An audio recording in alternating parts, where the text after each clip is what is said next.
Kadang-kadang saya bilang saya sudah bosan lihat kamu di sini terus. Nah lalu dia jawab, saya juga udah bosan Pak jadi kuli terus katanya, pengen jadi bos katanya. Nah inilah maksud saya. Kamu anak muda, mumpung kamu masih muda, tenaga kamu banyak, kebutuhan kamu sedikit. Jangan nanti kamu menyesal. Karena setelah kamu tua kebutuhan banyak, tenaga kamu kecil.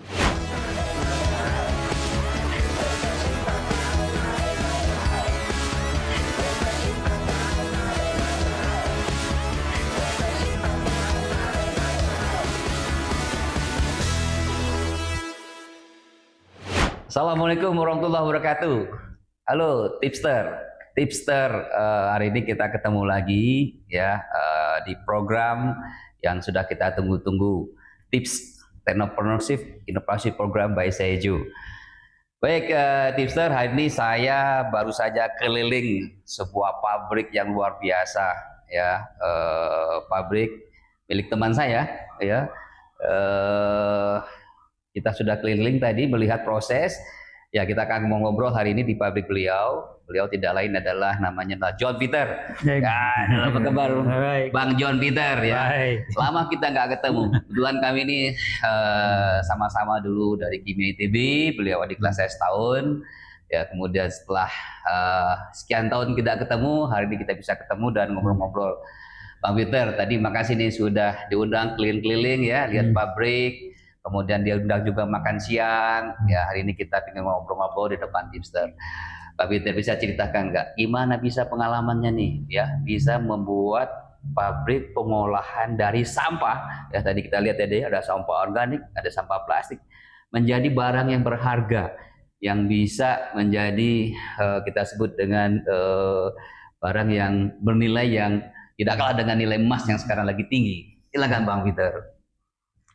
Ya, sebenarnya saya mengolah sampah ini karena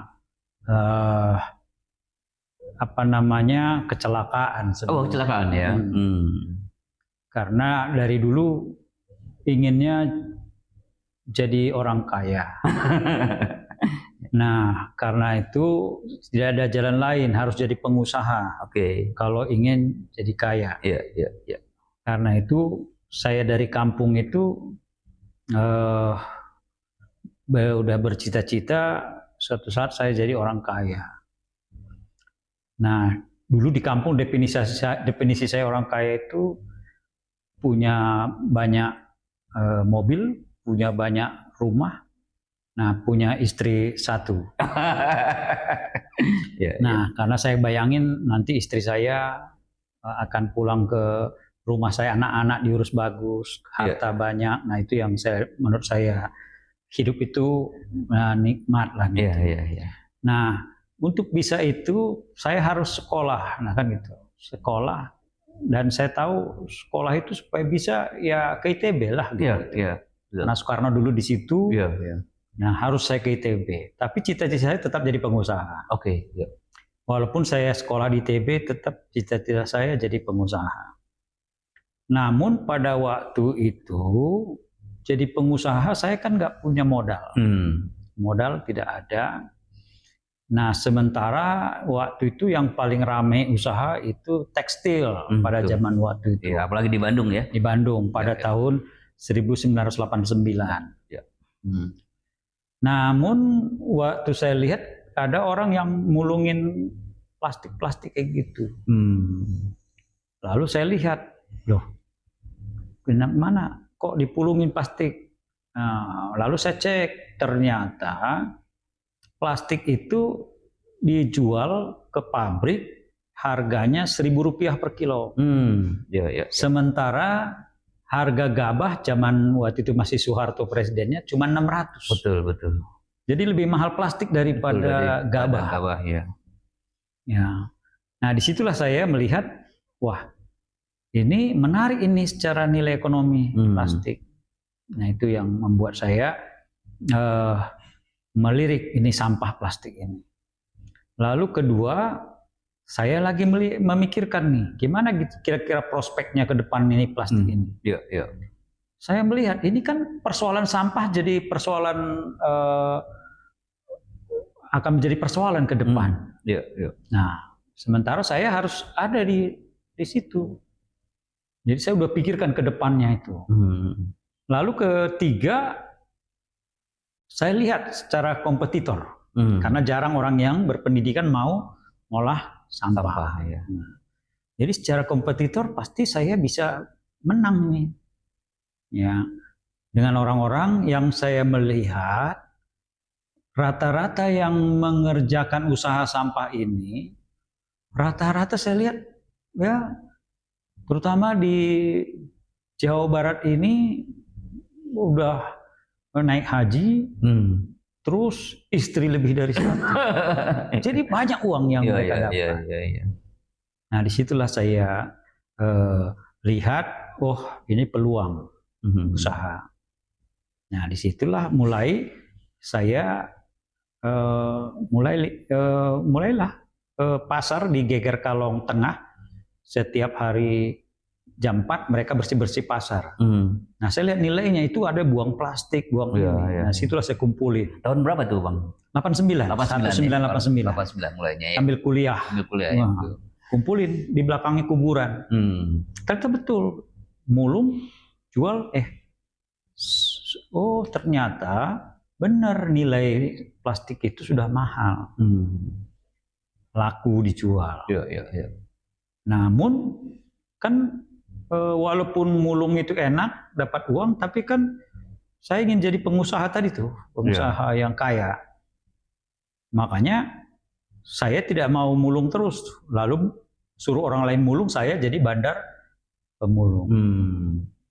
Nah, jadi setelah jadi bandar pemulung, saya kan tetap cita-cita saya ingin jadi orang kaya. Akhirnya saya dari bandar pemulung kumpulkan uang ya beli mesin lah. Dan terus seperti itu. Saya coba juga ya usaha yang lain. Buat komplek perumahan. Ada di Bandung dan di Pekanbaru. Tapi saya lihat tidak ada tantangan. Akhirnya saya suruh orang lain aja kerjakan. Walaupun keuntungannya besar. Tapi akhirnya orang lain yang ngerjakan, kita bagi hasil saja. Nah, setelah itu saya mulai berpikir, ternyata bagi hasil ini menarik untuk satu usaha itu. Ya. Karena dengan saya dapat 100%, tapi saya harus ada di situ terus-menerus. Jadi saya ngebayangin saya harus di situ terus-menerus, saya dapat 100%. Tapi saya berpikir, kalau saya dapat 50%, tapi orang lain yang ngerjakan, kan itu jauh lebih bagus. Lalu saya bangun 10 kayak gitu. 10 kali 50% kan 500%. Nah, ternyata dengan sistem itu, saya bisa berkembang, mengembangkan usaha sampai ke Bali, sampai ke Medan, Makassar, sampai ke Jogja, sampai ke Solo, Bangka, Pangkal Pinang, dan banyak daerah lain gitu. Nah, dengan pola yang seperti itu, saya tetap bisa main golf tiap hari. Karena bagi mereka merasa memiliki itu perusahaan, walaupun saya tinggal sedikit. Tapi saya lihat itu jauh lebih kuat perusahaannya, lebih maju lagi perusahaannya. Dan saya tidak perlu hadir di situ terus, karena mereka yang sekarang yang harus memikirkan, karena sudah dikasih ilmu, sudah dikasih modal, ya. Dan mereka senang. Itu konsep berbagi ya, Bang ya. Konsep berbagi. Itulah kuatnya menurut saya yang ke depan, perusahaan ke depan ini akan dilakukan seperti itu. Akan ditambah lagi daerah-daerah lain. Tambah lagi daerah lain. Karena sebenarnya itu, karena salah satu sekarang yang diterapkan di di TBK itu kan gitu sebenarnya, Iya. berbagi. Iya. Cuman berbagi dengan cara yang seperti ini, tidak seperti di bursa saham, Baik. tapi mereka sudah merasa memiliki dan mereka membelain perusahaan itu. Iya, iya, iya. Nah itu yang saya lihat. Kenapa saya ya boleh dibilang 2 hari cuman kerja seminggu, 5 hari main golf. Iya, iya, iya, iya. Itu tadi karena mereka yang semua nanganin, bukan lagi saya. Ya, jadi partner lah ya. Partner. Iya, iya. Jadi partner sekarang sudah ada berapa itu, Bang? Ya itu tadi saya bilang. Udah di Batam, tadi di mana tadi? Di Pangkal Pinang, Bangka, ada di Medan, di Medan. Pekanbaru, ada di Jogja, Solo, Bali, Makassar, ya ada di daerah lain-lain juga saya sudah nggak ingat saking banyak. Enggak, tapi belum kampung saya belum Bang ya? Ya, di Jambi belum ya. Nah, nanti mungkin next di Jambi nih Bang. Siap. Nah, sekarang bisa ceritain sedikit nggak dengan cara kerjasama partnership tadi itu apa yang diproses oleh mereka, apa yang diproses Abang, kemudian berapa kapasitas produksinya sekarang, kemudian hasil produknya tadi berupa apa dan dijual kemana? Ya, jadi yang pertama kita modalin mereka itu mesin pencacah plastik, pencacah ya, ya pencacah plastik. Ke daerah itu lalu kita modalin juga untuk beli barangnya, operasionalnya. Ya, kendaraan juga kita kasih. Oh, kendaraan dikasih juga ya. Jadi tempat juga kita sewakan. Oh, oke. Ya, tapi semua di hitungan bisnis ya. Iya, iya, iya. Nah, bahkan sekarang saya lebih lagi 70% buat mereka. Oh, saya tinggal 30%. Ya. Saya kasih ilmu, saya kasih modal tadi itu mesin, mobil, biaya operasional, modal untuk beli bahan baku, gitu. Nah, barang boleh mereka jual kemana saja, asalkan lebih mahal dari yang tempatnya saya beli. Oh, oke. Ya. Ya, karena saya yakin nggak akan ada yang lebih mahal dari yang saya beli. Iya. Ya, jadi itulah membuat mereka kuat gitu, karena penjualan juga mereka ke sini. Iya. Karena dijual tempat lain lebih murah. Iya. Karena keuntungan saya kalau dia melakukan penyortiran seperti yang diinginkan oleh saya, maka walaupun saya tambah harganya, kemudian walaupun misalnya mereka jual ke orang lain kan nggak bisa karena lebih mahal, tapi saya sudah punya jaminan bahwa bahan baku yang akan masuk ke saya itu kualitasnya sesuai dengan keinginan saya, standar saya, juga kontinuitas pabrik saya. Iya. Ya, kepastian untuk terus berjalan. Iya. Sekarang total berapa ton per bulan, Bang? Sekarang kita produksi 600 ton per bulan. Dalam bentuk biji plastik. Ya. PE dan PP ya. PP, polyethylene dan polypropylene. Nah, Bang kan tahu ya, ini kan rencana ada 34 lokasi ya yang akan dibangun RDF. Ya. Tapi kalau kita lihat secara umum kan sampah di kota-kota kan masih masalah. Itu sebenarnya itu karena masyarakatnya, karena pemimpinnya, atau karena habitsnya, atau apa kira-kira yang menyebabkan permasalahan sampah ini nggak selesai gitu? Ya, sekarang kan Danantara mau mengolah sampah jadi listrik, ya kan gitu. Kemudian setiap daerah diwajibkan menyetor sampah 1.000 ton per hari. Ya. Jadi dipaksa orang makin banyak nyampah. Nah, saya mungkin orang yang pesimis dengan mengolah sampah jadi energi nih, waste to energy ya. Karena karakteristik sampah yang ada di kita kan mainly organik ya. Iya, banyakannya organik. Ya, jadi untuk mengeringkannya energi yang sangat besar dibutuhkan.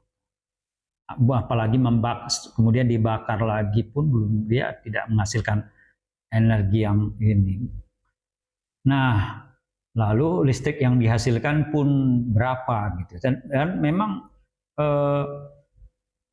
kita memang senang dengan proyek.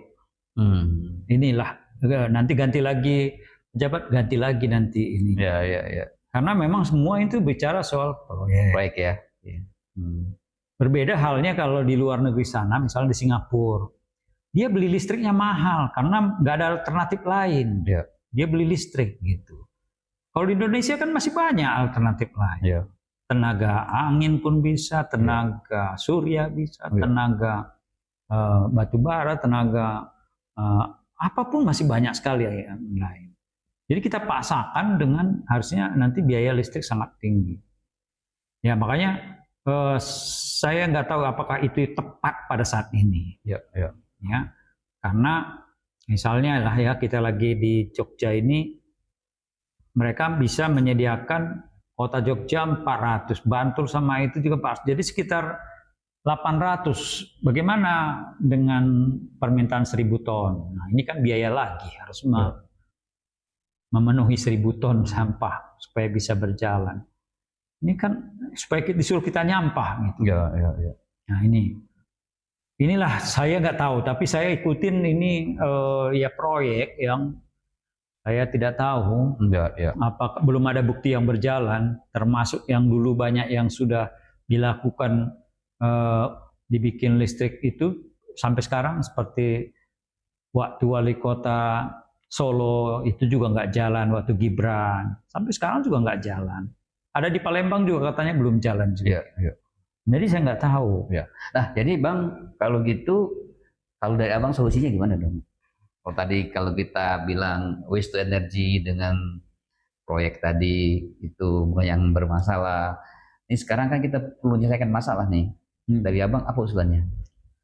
Ya, kan saya udah bilang jangan nyampah. Ya, artinya kalau terpaksa nyampah, siap-siap biaya, mengeluarkan biaya gitu. Jadi itu sederhana sekali.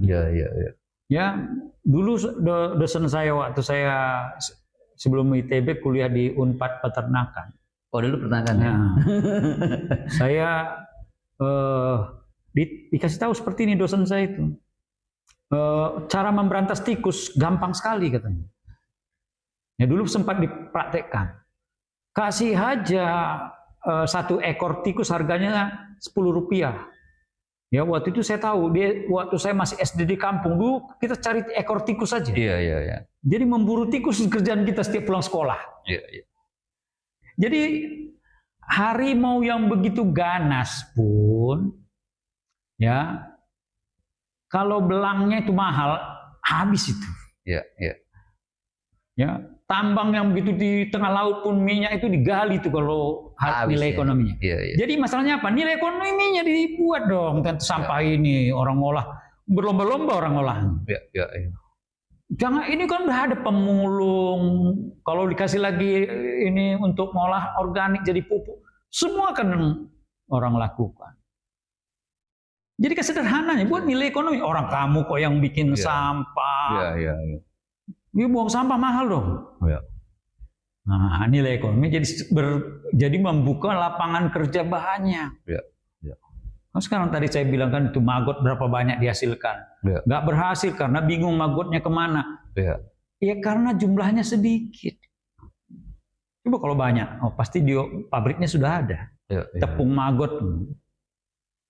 Nah, itu tadi, maka saya bilang nilai ekonomi harus rela dong. Kamu udah untung besar dari industri plastik itu, teknologi plastik. Kamu ini dong, sisihkan dong keuntungan kamu itu buat daur ulang. Nah, nilainya pasti membantu banyak sekali pengusaha-pengusaha yang mengolah sampah.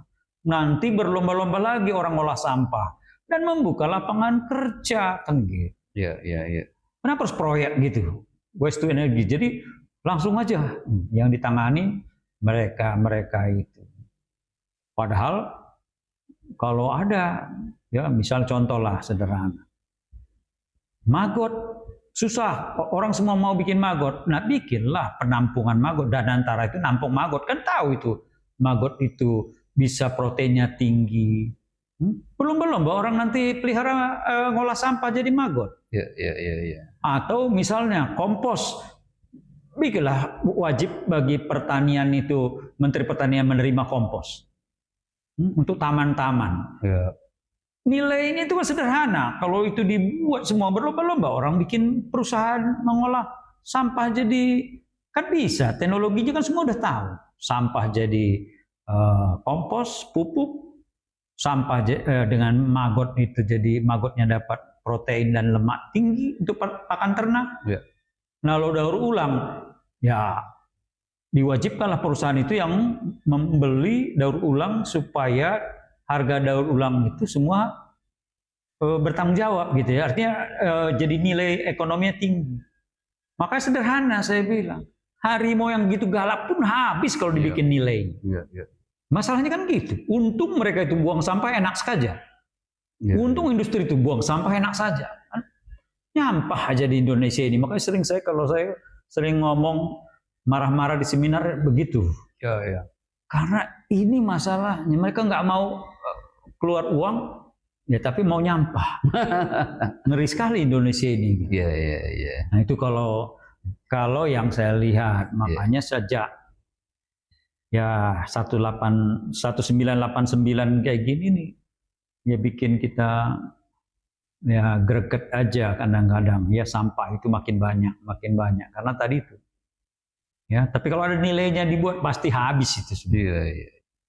Tister.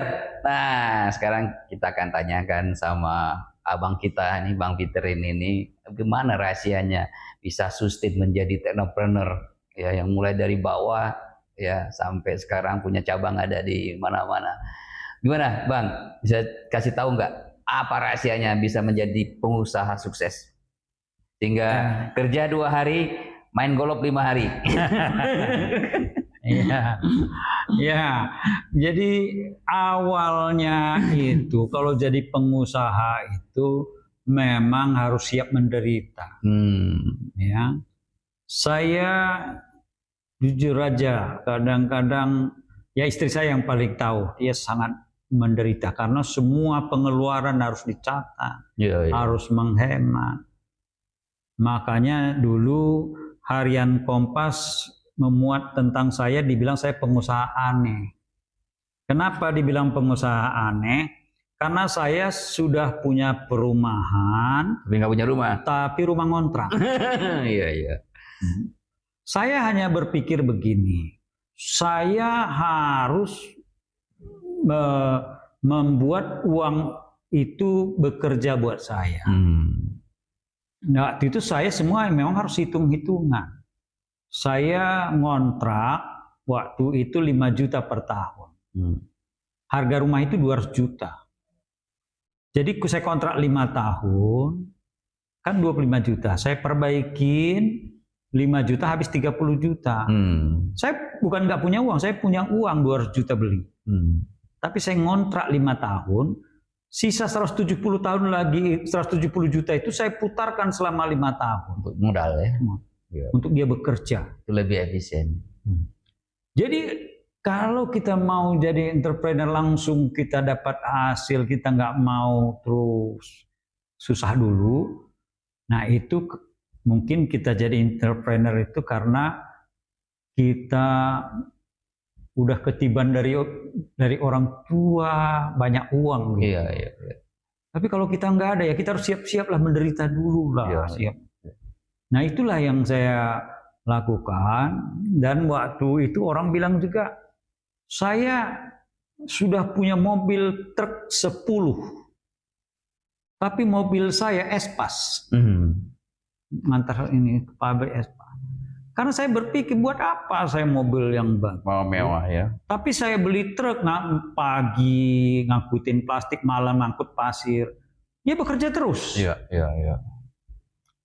Jadi saya nggak pernah beli.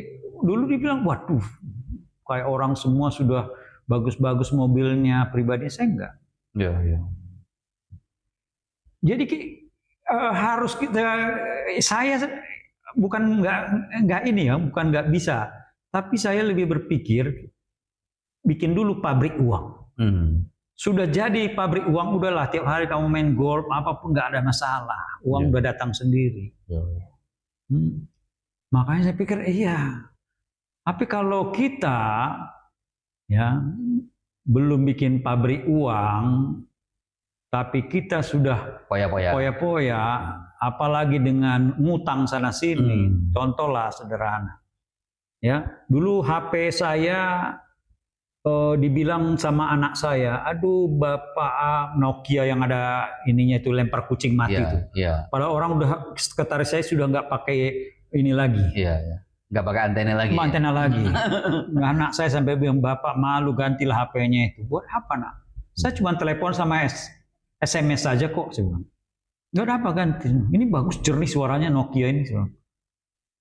Coba bayangkan, orang rela untuk supaya dilihat orang hebat tapi ngutang. Dia sudah terlebih dahulu belum juga dia dapat gaji sudah banyak tagihannya. Ya dia artinya apa? Dia kuli uang. Dia bekerja dapat uang tapi sudah ada antri orang semua nagih. Kalau saya nggak mau kuliah, uang yang saya atur. Jadi saya atur uang saya supaya kerja semua. Itu yang membuat setelah saya punya istilahnya adalah pabrik uangnya udah setiap bulan udah ini.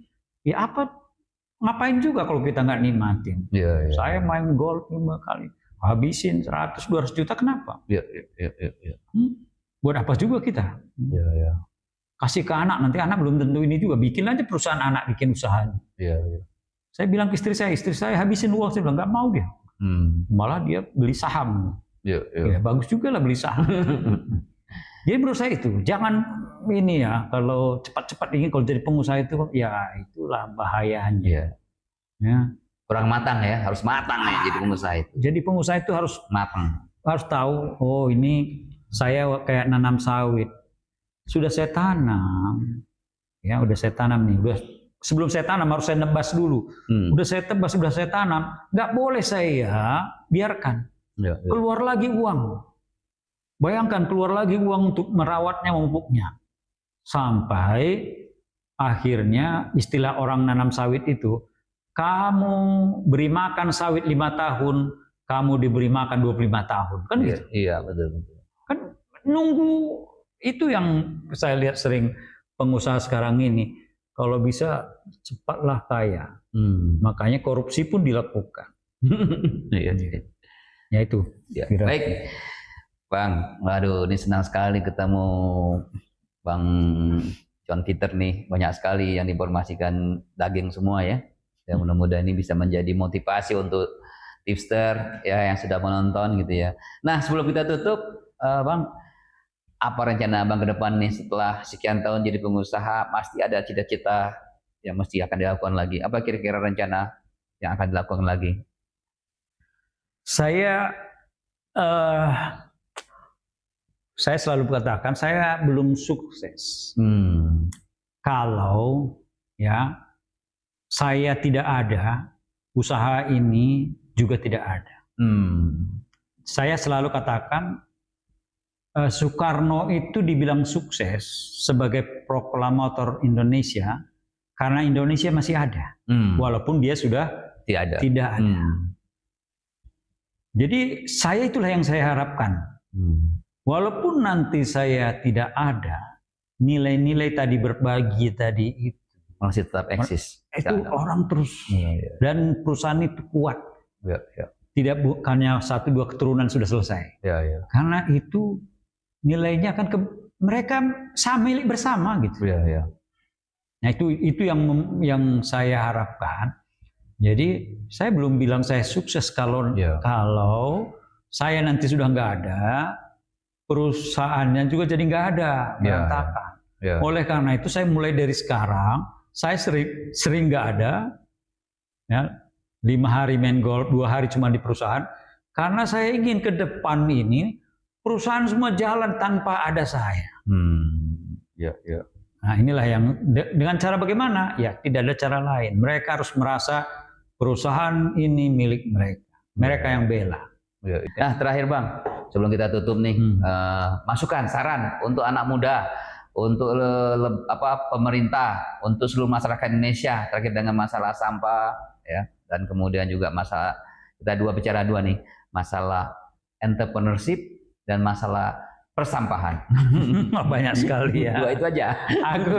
Aku selalu ngomong ke anak muda nih. Ini anak muda nih. Saya selalu katakan, kamu anak muda, mumpung kamu masih muda, tenaga kamu banyak, kebutuhan kamu sedikit. Jangan nanti kamu menyesal.